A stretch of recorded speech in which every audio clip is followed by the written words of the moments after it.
మన ప్రభువును రక్షకుడునైన యేసుక్రీస్తు వారి శ్రేష్టమైన నామంలో అందరికీ వందనములు.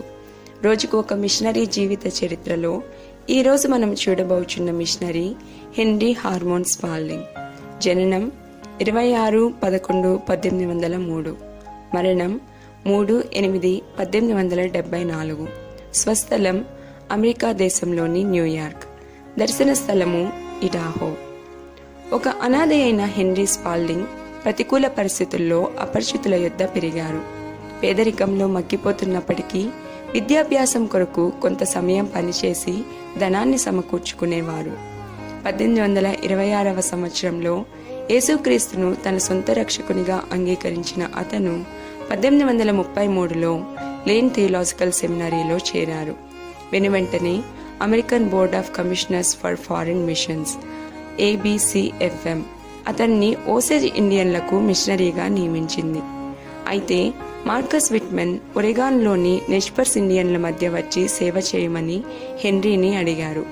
ప్రార్థనలో ఎంతగానో కనిపెట్టిన తరువాత అందుకు అంగీకరించిన హెన్రీ అతని భార్య ఎలీజా సమేతంగా విట్మెన్ దంపతులతో కలిసి ఒరెగాన్కు వెళ్ళుటకు సంసిద్ధులయ్యారు.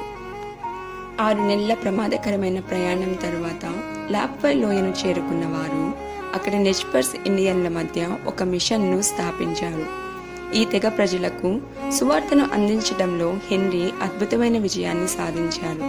అతను వారి భాషను నేర్చుకుని దానికి లిపిని కూడా అభివృద్ధి చేసి బైబిల్లోని కొన్ని భాగాలను వారి భాషలోనికి అనువదించారు.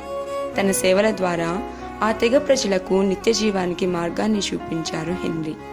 ప్రజలను ఆత్మీయంగా నడిపించడమే కాక అనేక విధములైన వర్తకములను మరియు వ్యవసాయ పద్ధతులను కూడా అతను వారికి నేర్పించారు. అతను వారి పిల్లల కొరకు ఒక పాఠశాలను, ఇడాహోలో మొదటి ముద్రణాలయాన్ని స్థాపించారు. అతని భార్య అయిన ఎలీజా పరిచర్యలో హెన్రీకి ఒక గొప్ప సహకారిగా ఉన్నారు.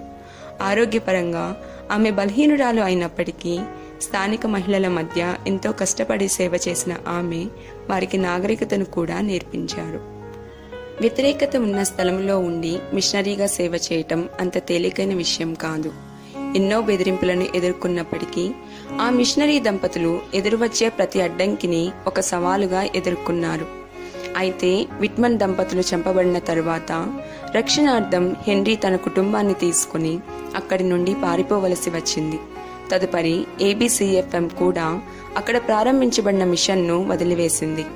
అయినప్పటికీ నెష్పర్స్ ప్రజలను వదులుకోవడానికి హెన్రీ సిద్ధంగా లేరు. కాగా తిరిగి ఒరెగాన్కు వెళ్లిన అతను క్యూస్, స్పోకనే, వల్లా, యాకిమా మరియు కూయర్ డి అల్లిన్ వంటి ఇతర తెగలకు తన పరిచర్యను విస్తరింపచేశారు. మహిమకరమైన సేవ చేసిన తరువాత అదే నెష్పర్స్ ప్రజల మధ్య తన తుది శ్వాసను విడిచారు హెన్రీ స్పాల్డింగ్. ప్రియమైన వారలారా, ఎన్ని ఎదురు దెబ్బలు కష్టాలు ఎదురైనా మీరు చేస్తున్న సేవలో తొణకక స్థిరముగా నిలబడుతున్నారా?